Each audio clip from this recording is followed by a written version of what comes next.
Sabe aquele dia que a gente acorda super bem, não faz nada de exaustivo, mas no fim do dia parece que a bateria acabou. Completamente drenada, como se, sei lá, alguém tivesse puxado o fio da tomada. O material que a gente está analisando hoje, ele sugere que a resposta para isso talvez não seja sobre dormir mais. É sobre gerenciar uma coisa que a gente nem sempre vê, a nossa energia.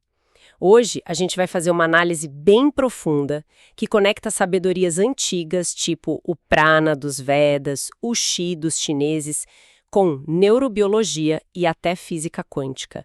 A ideia é tentar entender o que é essa tal de energia, como ela bagunça ou arruma a nossa vida e, o principal, o que a gente pode fazer para não terminar o dia parecendo uma pilha descarregada. Exato. E o interessante nas fontes é que elas partem de algo que a física quântica já nos disse há muito tempo, né? Que a realidade não é tão sólida assim e que a consciência do observador afeta o observado. A grande questão que o material levanta é: se isso funciona em nível subatômico, quais são os efeitos disso na nossa escala no dia a dia? Como é que isso se traduz naquela sensação de entrar num lugar e sentir o clima pesado? É isso que a gente vai explorar. Ok, vamos tentar. Desconstruir isso. Começando pelo mais básico. Como é que a gente sente a energia de alguém? Parece uma coisa meio esotérica, né? Total. Mas as fontes, elas apontam para uma base bem concreta no nosso cérebro, que são os neurônios espelho. Exato. São eles que fazem a gente bocejar junto ou sentir aquele arrepio quando vê um atleta se machucando na TV. É a base da empatia. E é por causa deles que rola o que os cientistas chamam de... Contágio emocional. Isso, o contágio emocional. O material diz que algumas pessoas são como radiadores, que projetam seu estado de humor, e outras são mais absorvedores. Mais porosas, né? O problema é que, por uma questão de sobrevivência, o nosso cérebro tem um viés de negatividade. Ah, claro. A gente pega raiva, medo, ansiedade com muito mais facilidade do que alegria. Exato. E sobre esse contágio, as fontes dizem que o coração é o grande transmissor. Como assim? É como se os neurônios espelho no cérebro fossem a antena receptora, mas o campo eletromagnético do coração é a estação de rádio que está transmitindo o sinal para todo mundo. É o campo mais potente do corpo, sabe? Ele é detectável a metros de distância. Nossa. E aí entra a pesquisa do Instituto HeartMath, que é citada aqui. Fundamental. Eles falam de dois estados. Um é a incoerência, que é quando a gente está estressado, ansioso. O ritmo do coração vira um caos, um gráfico todo pontudo, desordenado. Isso literalmente drena nossa energia. E nos impede de pensar com clareza. O outro estado é a coerência, gerado por emoções como gratidão, compaixão. O ritmo do coração vira uma onda suave, linda. E essa onda sincroniza o cérebro, o sistema nervoso. Tudo.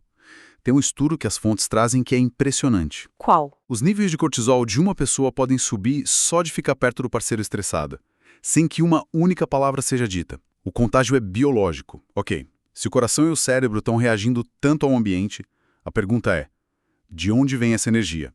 E como o corpo decide onde gastar? As fontes têm um mapa para isso. A tal da teoria polivagal. Isso mesmo. A teoria polivagal do Stephen Porges é como um mapa de como o nosso sistema nervoso autônomo gerencia a energia. E o conceito central aqui é a neurocepção, é isso. Isso.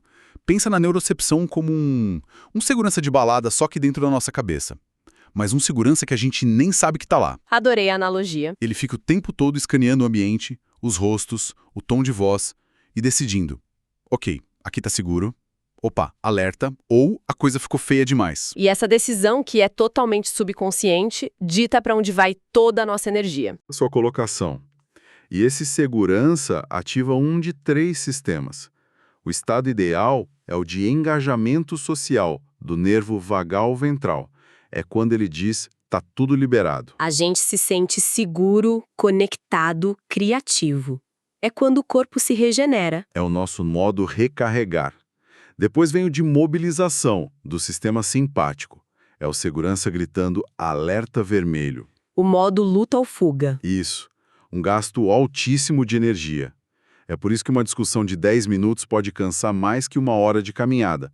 O corpo queimou uma energia absurda para uma luta que nem aconteceu fisicamente. E qual seria o terceiro estado, o de se fingir de morto? É o de imobilização ligado ao nervo vagal dorsal. Acontece quando o segurança decide que a ameaça é grande demais, que não dá para lutar nem para fugir. Então o sistema desliga tudo para economizar energia. Exato. É um colapso, um estado de apatia. O perigo é que isso muitas vezes é confundido com preguiça.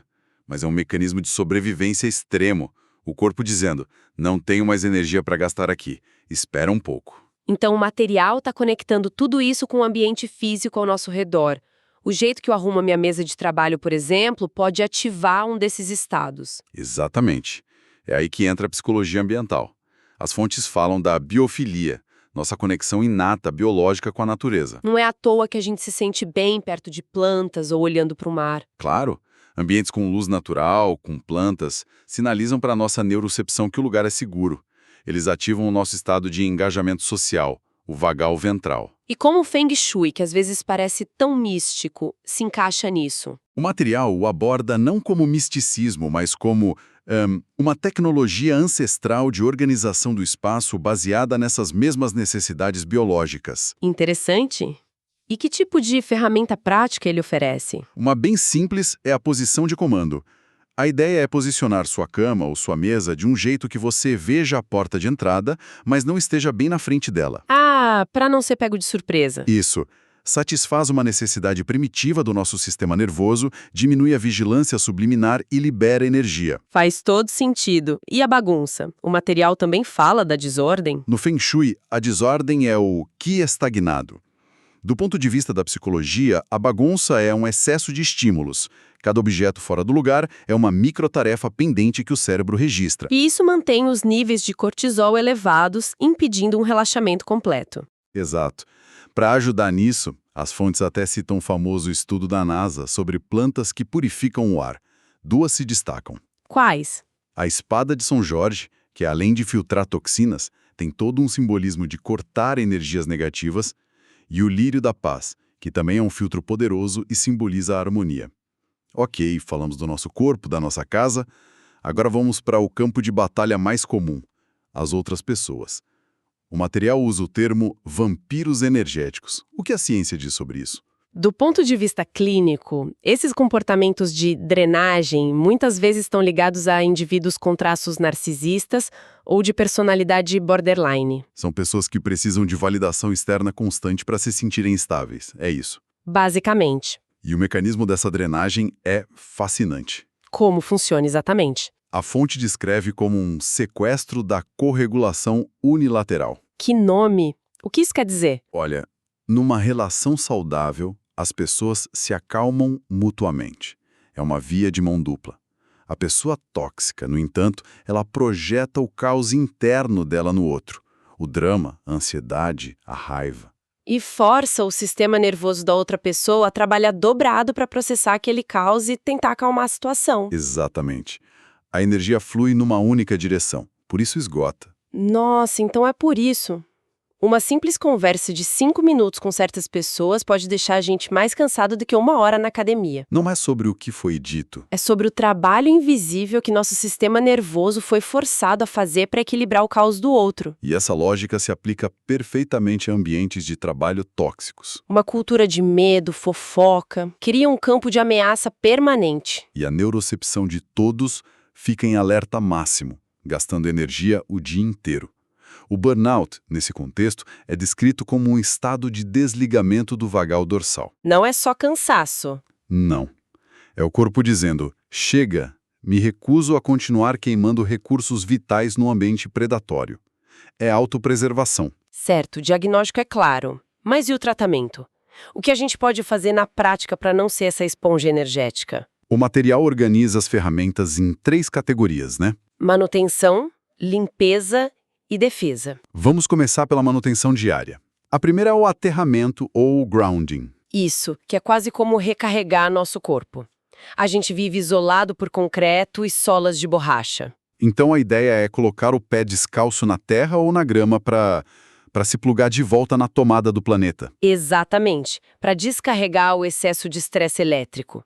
Os estudos citados mostram redução de cortisol e melhora do sono.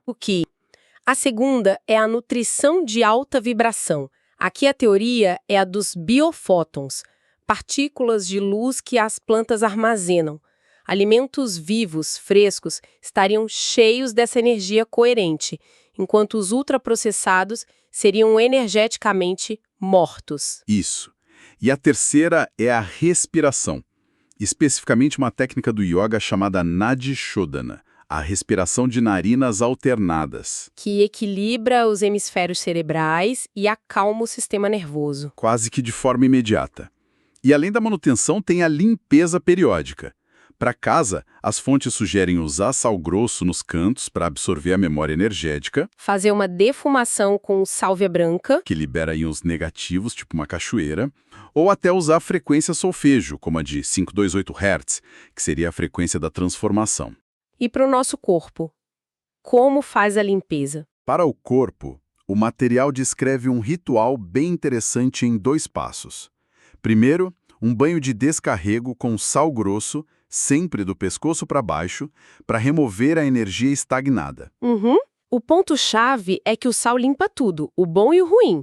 Por isso, o segundo passo é crucial. Um banho de energização com ervas como alecrim, que revigora, e manjericão, que acalma e protege. Um limpa, o outro preenche. Gostei. Exato. Ok, mas e quando a gente não pode simplesmente evitar a pessoa ou o ambiente tóxico? Não dá para fazer uma defumação no meio de uma reunião. Aí entram as estratégias de defesa, certo? Exatamente. A primeira é o método da pedra cinza, ótimo para lidar com personalidades narcisistas. Pedra cinza. É quase como se tornar a pessoa mais chata do mundo de propósito. A pessoa chega querendo drama e você responde sobre o tempo. Ela reclama da vida, você comenta da parede. Respostas curtas, monossílabas, sem emoção. Isso. A energia dela não encontra onde grudar e simplesmente escorrega. Você corta o suprimento energético que ela busca. Genial. E a segunda? A segunda é uma ferramenta do estoicismo, a dicotomia do controle. Focar única e exclusivamente no que você pode controlar, a sua própria reação. A fonte menciona uma analogia do Marco Aurélio, né? Sim, ele sugeria ver as pessoas difíceis como forças da natureza. Você não fica com raiva da chuva por te molhar, você pega um guarda-chuva. A ideia é parar de se vitimizar e usar essas interações como um treino. E a última, a da visualização. Isso funciona mesmo? Funciona como um comando poderoso para o subconsciente. É a técnica da visualização de proteção. Antes de entrar num lugar denso, você se imagina dentro de uma bolha de luz, dourada, azul, a cor que passar mais força. Exato. Você intenciona que essa bolha seja um filtro. A negatividade bate e volta, mas as energias positivas podem entrar. Pode parecer simples, mas isso cria um limite psicológico e energético muito claro. Juntando tudo, o que fica claro é que gerenciar a própria energia exige uma postura ativa. Não dá para ser passivo. Totalmente. O material sugere que a gente precisa de 3 ações constantes. Filtrar o que a gente deixa entrar, seja comida, notícia ou conversa. Processar o que já está dentro, usando ferramentas como a respiração e o aterramento. E proteger nosso campo pessoal quando o mundo lá fora fica caótico. A meta é deixar de ser uma esponja das circunstâncias. E virar um agente na criação da nossa própria realidade energética. Exato. Perfeito. E para fechar, o material deixa uma pergunta, uma reflexão. Se a nossa energia interna pode ser mudada por nós e se essa energia realmente influencia o que acontece ao nosso redor. Qual seria a pergunta? Qual é a menor mudança de frequência que se poderia fazer hoje, talvez com um único pensamento de gratidão, uma respiração mais funda, um pequeno ato de autocuidado que, como uma pequena onda na água, poderia começar a transformar um ambiente ou uma relação que parece completamente estagnada?